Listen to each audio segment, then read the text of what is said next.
नमस्कार, आप देख रहे हैं इंडिया वॉइस और मैं हूं आपके साथ श्रुति अंगद। देवभूमि समाचार में आप सभी का स्वागत है। खबरों की करते हैं शुरुआत। पौड़ी गढ़वाल में नयार उत्सव 2024 कार्यक्रम का आयोजन किया गया, जिसमें प्रदेश के सीएम पुष्कर सिंह धामी ने हरी झंडी दिखाते हुए कार्यक्रम का उद्घाटन किया। इस कार्यक्रम में कैबिनेट मंत्री धन सिंह रावत शामिल रहे। नयार घाटी में 3 दिवसीय नयार उत्सव का आयोजन किया गया है। वहीं 3 दिनों तक इस उत्सव की धूम रहेगी। सीएम ने कार्यक्रम की शुरुआत गंगा और नयार नदी पर पूजा अर्चना करते हुए की। इस दौरान सीएम ने क्या कुछ कहा, सुनिए।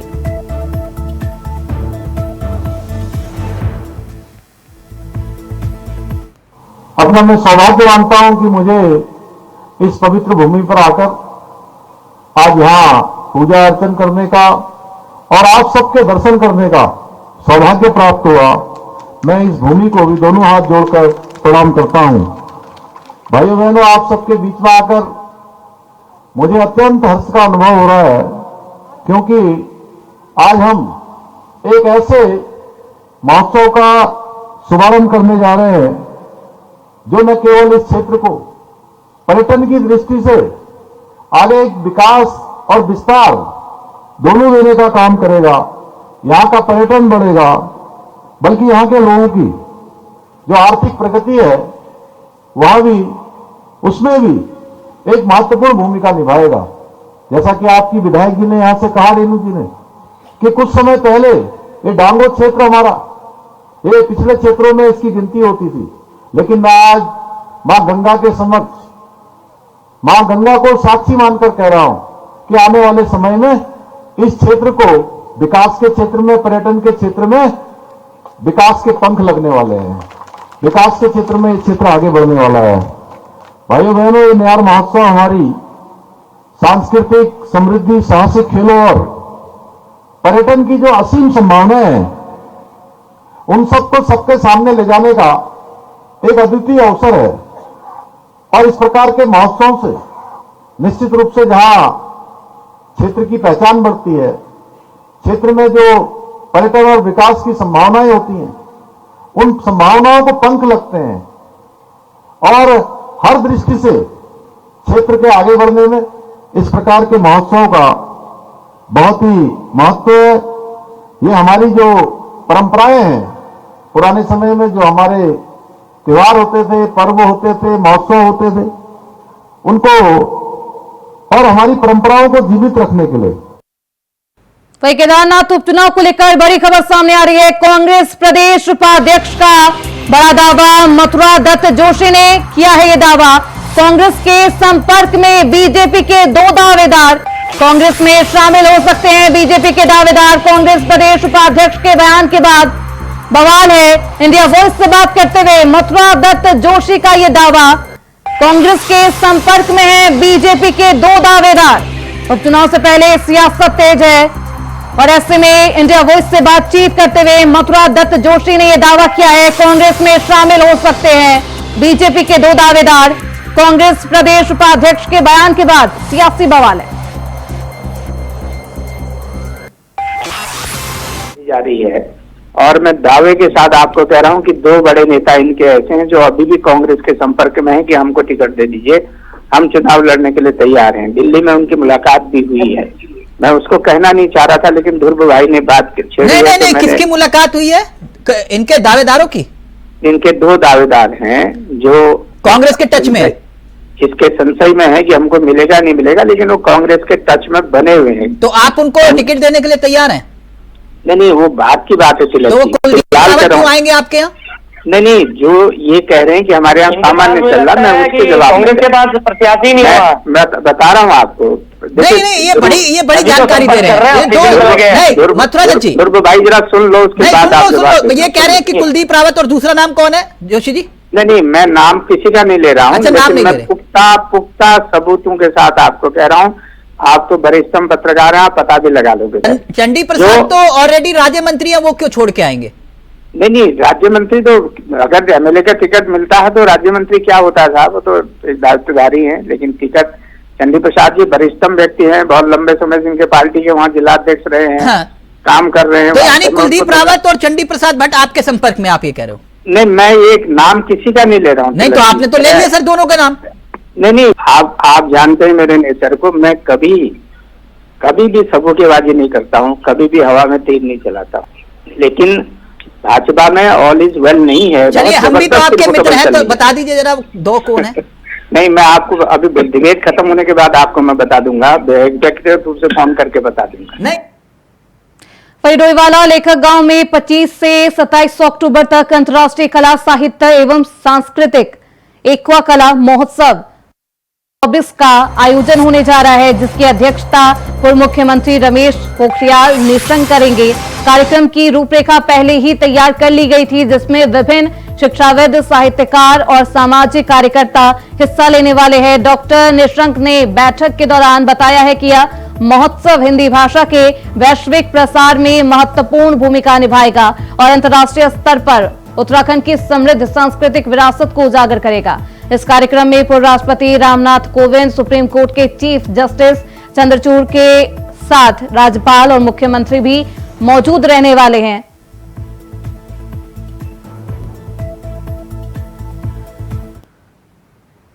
तो वही केदारनाथ विधानसभा उपचुनाव को लेकर राजनीतिक पार्टियों का दंगल अब दिल्ली दरबार में होने लगा है। भाजपा हो या कांग्रेस, दोनों ही प्रत्याशी चयन को लेकर एक दूसरे की ओर मुंह का और कदम का इंतजार करते हुए नजर आ रहे हैं। विधानसभा उपचुनाव का दंगल दिल्ली दरबार तक पहुंच चुका है। ये कह सकते हैं चाहे बीजेपी हो कांग्रेस हो, दोनों ही दल अभी तक प्रत्याशी घोषित नहीं कर पाए हैं। कांग्रेस की महत्वपूर्ण बैठक आज दिल्ली में चल रही है। पार्टी के सभी शीर्ष नेतृत्व वहां पर मौजूद है। प्रदेश प्रभारी की अध्यक्षता में बैठक हो रही है। सबसे बड़ी बात यह है कि कांग्रेस की तरफ से भी अभी तक कोई प्रत्याशी घोषित नहीं किए गए हैं। दावेदारों की सूची लंबी है। उसी प्रकार से बीजेपी में भी दावेदारों की सूची लंबी है, लेकिन पार्टी की चिंता इस बात को लेकर है कि अभी तक अगर प्रत्याशी घोषित नहीं किए तो फिर ये समझा जा सकता है कि जो बागी कैंडिडेट है, यानी अगर टिकट किसी एक को दिया जाता है तो जो दूसरे निर्दलीय कैंडिडेट है चुनाव लड़ने की तैयारी कर रहे हैं, उनको किस प्रकार से मैनेज किया जाए। तो सबसे पहले उनको कंट्रोल करने की कोशिश पार्टियां यहाँ पर कर रही है। आने वाले दिनों में कह सकते हैं कि जल्द ही पार्टी की तरफ से प्रत्याशी घोषित किए जाएंगे और 29 अक्टूबर से पहले उनके नामांकन भी यहाँ पर हो पाएंगे। लेकिन जो दंगल है वो देहरादून से लेकर दिल्ली दरबार तक पहुंच चुका है, जिस पर अब सभी की निगाहें टिकी हुई है कि आखिर पार्टियां किसे अपना प्रत्याशी बनाती है। कैमरामैन असगर साथ अभय केंद्रवा, इंडिया वाइस, देहरादून। वहीं उत्तराखंड में जहां निकाय चुनाव और पंचायत चुनाव को लेकर सस्पेंस बरकरार है कि आखिरकार सरकार कब तक चुनाव कराएगी, तो वहीं शहरी विकास मंत्री प्रेमचंद अग्रवाल का कहना है कि 25 दिसंबर तक उत्तराखंड में निकाय चुनाव पूरे कर लिए जाएंगे। सरकार पूरे तरीके से निकाय चुनाव को संपन्न करने के लिए तैयार है। मैंने बहुत स्पष्ट अभी कहा था, मैं दोहरा रहा हूँ, 25 दिसंबर 2024 से पहले हम निकाय को चुनाव करा लेंगे। ये बिल्कुल स्पष्ट है और इसमें कहीं अगर मगर किंतु परंतु नहीं है और हम उसी दिशा में सारे काम जो हमारे हैं वो सब हम कर रहे हैं और मुझे लगता नहीं। उत्तराखंड में भू कानून और मूल निवास की मांग को और तेज करने को लेकर उत्तराखंड क्रांति दल ने तांडव रैली निकाली है। इसके तहत उत्तराखंड क्रांति दल के कार्यकर्ताओं ने देहरादून के परेड मैदान में भारी संख्या में एकत्रित होकर मुख्यमंत्री आवास कूच किया। यूकेडी के पूर्व केंद्रीय अध्यक्ष त्रिवेंद्र सिंह पवार ने कहा है कि राष्ट्रीय पार्टियों की नीति के चलते प्रदेश में 3000 से ज्यादा गांव निर्जन हो चुके हैं, साथ ही पहाड़ भी खाली हो चुके हैं। सरकार को जगाने के लिए उत्तराखंड क्रांति दल ने राजधानी में तांडव रैली निकाली है। हालांकि पुलिस प्रशासन ने आंदोलन कर रहे यूकेडी कार्यकर्ताओं को सीएम आवास से पहले ही बैरिकेडिंग लगाकर रोक लिया।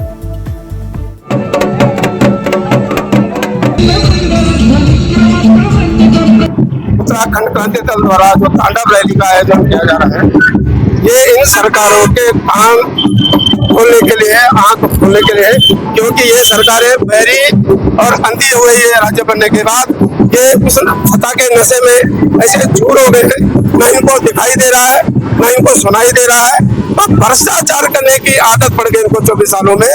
ये राज्य की जो कल्पना हमने की थी, यहाँ के लोगों का विकास होगा, यहाँ के लोगों को रोजगार मिलेगा, जल जंगल जमीन पे यहाँ के लोगों का कब्जा होगा, लेकिन 24 सालों में इन्होंने बर्बाद कर दिया इस उत्तराखंड की धरती को। ये पवित्र धरती है, शिव जी की धरती है, इसको इन्होंने जो है राक्षसों के रूप में जो है इन्होंने परिवर्तित कर दिया है। इसलिए उत्तराखंड क्रांति दल ये नया प्रयास है, नया प्रयोग है, इस राज्य को बचाने का प्रयोग है। और जो हमने राज्य बनाया था तो नैतिक जिम्मेदारी हमारी होती है, इस राज्य को बचाने के लिए हमारी नैतिक जिम्मेदारी है। वहीं उत्तरकाशी में हिंदूवादी संगठन के तमाम नेता और स्थानीय लोग एक मस्जिद को अवैध बताकर उसके खिलाफ आंदोलन कर रहे हैं और जिला प्रशासन से इस पर ठोस कार्रवाई की मांग की जा रही है। आज कई सामाजिक संगठन और स्थानीय नेता कलेक्टर परिसर पहुंचकर जिलाधिकारी को ज्ञापन देने की कोशिश की, लेकिन पुलिस प्रशासन ने कलेक्ट्रेट जाने वाला रास्ता तथा मस्जिद की ओर जाने वाले रास्ते को बीच में ही बैरिकेडिंग लगाकर रोक दिया। पुलिस की इस कार्यवाही से शांतिपूर्ण तरीके से चल रहा प्रदर्शन उग्र होने लगा। इसी बीच पुलिस ने अचानक लोगों पर लाठीचार्ज किया और आंसू गैस के गोले भी छोड़े, जिसने प्रदर्शनकारियों और पुलिस के बीच तीखी नोकझोंक हुई।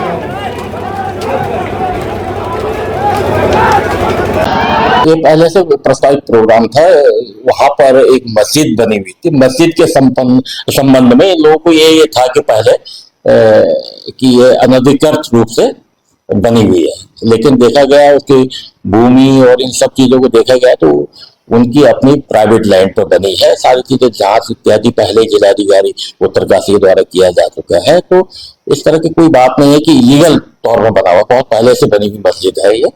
और क्योंकि प्रदर्शन करना था श्री राम सेना और के जो जितेंद्र चौहान जी है और दर्शन भारती है, तो उसके में कल अभी तक अनुमति नहीं ली गई थी, पहले फिर उनके द्वारा अनुमति ली गई, फिर रूट तय किया गया ताकि मस्जिद से अलग होकर अपना ये प्रदर्शन जो भी प्रोसेस है वो कर सके। उत्तराखंड में बीजेपी महासदस्यता अभियान के तहत 30 लाख नए सदस्यों को जोड़ने के अपने लक्ष्य के करीब पहुंच गई है, तो वहीं प्रदेश में मुस्लिम समुदाय से भी अब तक 1 लाख नए सदस्य ने बीजेपी की सदस्यता ली।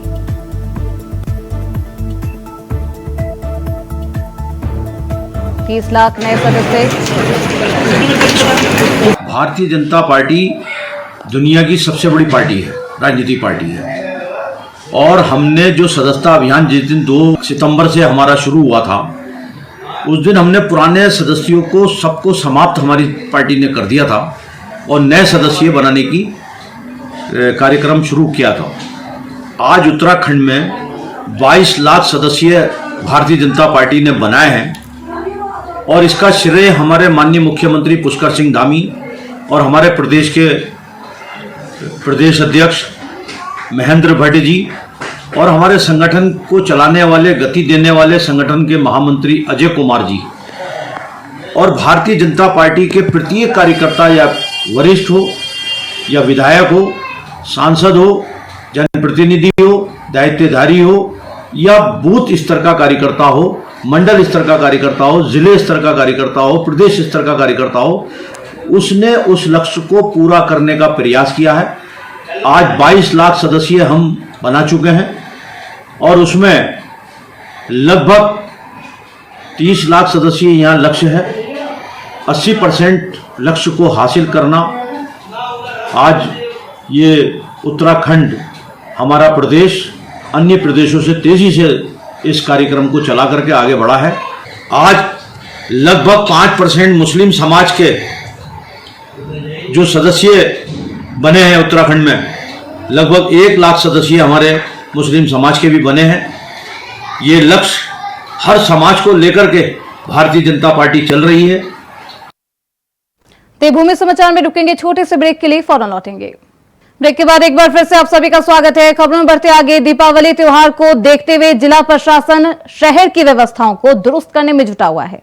इस दीपावली में सिर्फ प्रवासी बड़ी संख्या में शहर में आते हैं, बल्कि पर्यटन सीजन भी प्रभावी रहता है। ऐसे में शहर में सुरक्षा व्यवस्था से लेकर यातायात व्यवस्था को प्रभावी बनाने के लिए पुलिस प्रशासन को निर्देश दिए गए हैं। साथ ही बाजारों में भीड़ बढ़ने की आशंका में प्रशासन लगातार निगरानी कर रहा है। साथ ही बाजार से लेकर हर चौक चौराहे पर त्योहारी सीजन को देखते हुए विशेष सुरक्षा व्यवस्था को लेकर भी कार्रवाई की जा रही है।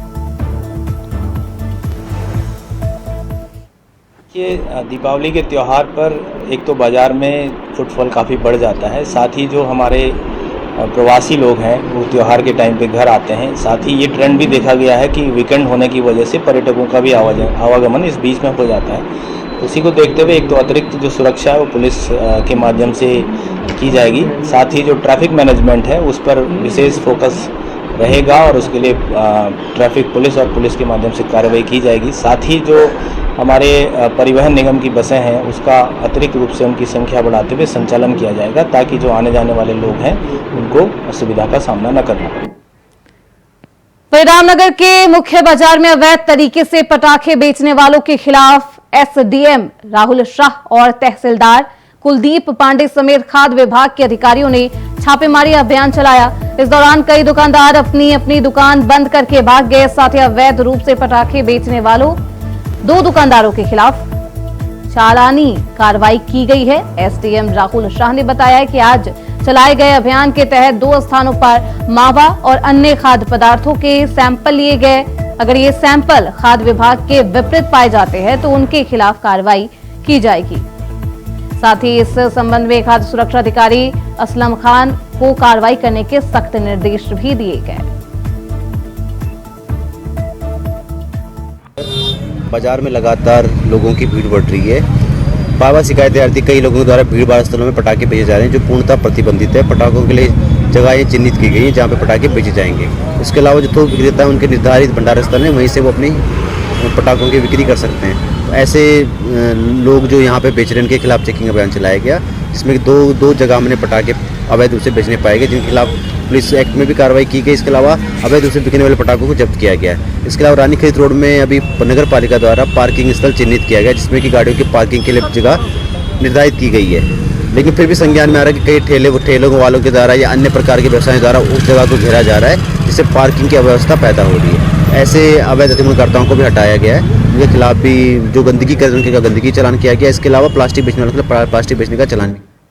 वहीं अवैध खनन की लगातार मिल रही शिकायतों के बाद डीएम देहरादून के दिशा निर्देश पर डोईवाला तहसील प्रशासन ने बड़ी कार्रवाई करते हुए माजरी क्षेत्र में 3 डंपर और 2 ट्रैक्टर ट्रॉली में ओवरलोड खनन सामग्री पकड़ी है। तहसीलदार सोहन सिंह ने बताया है कि पकड़े गए वाहनों में ओवरलोड खनन सामग्री का परिवहन किया जा रहा था, जिस पर इन गाड़ियों को सीज किया गया है। डोईवाला क्षेत्र में अवैध खनन और ओवरलोड खनन करने वालों के खिलाफ लगातार अभियान चलाकर कार्यवाही की जा रही है।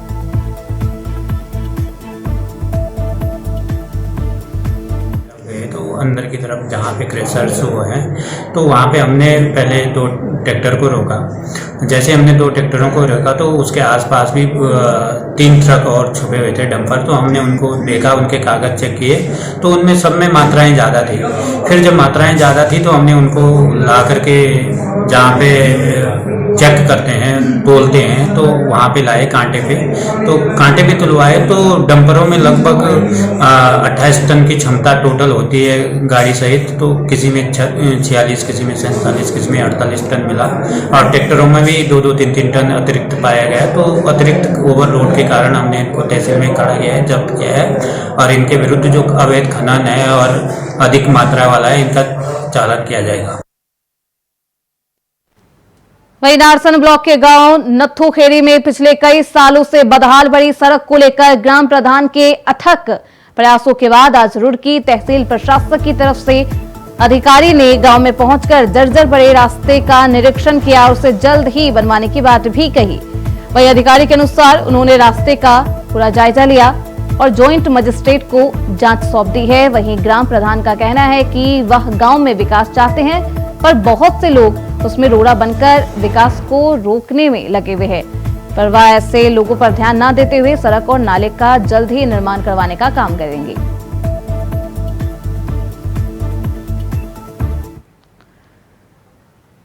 वहीं अपर सचिव स्वास्थ्य अनुराधा पाल ने आज हरिद्वार में खाद्य सुरक्षा विभाग के अधिकारियों के साथ डाम कोठी में बैठक करके अधिकारियों को त्योहारी सीजन में सैंपलिंग बढ़ाने के निर्देश दिए ताकि सभी लोग स्वस्थ रहकर त्योहार मना सके।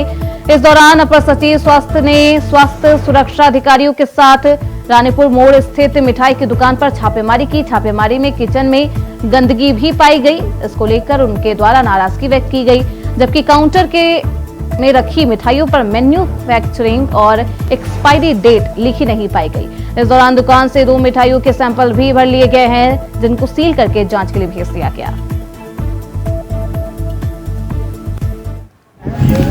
मीनापुर मोड़ की हम 5 स्टार प्रीमियम शॉप में आए हैं। जब हम इनका किचन देख रहे हैं तो किचन बहुत ही ज्यादा गंदगी है।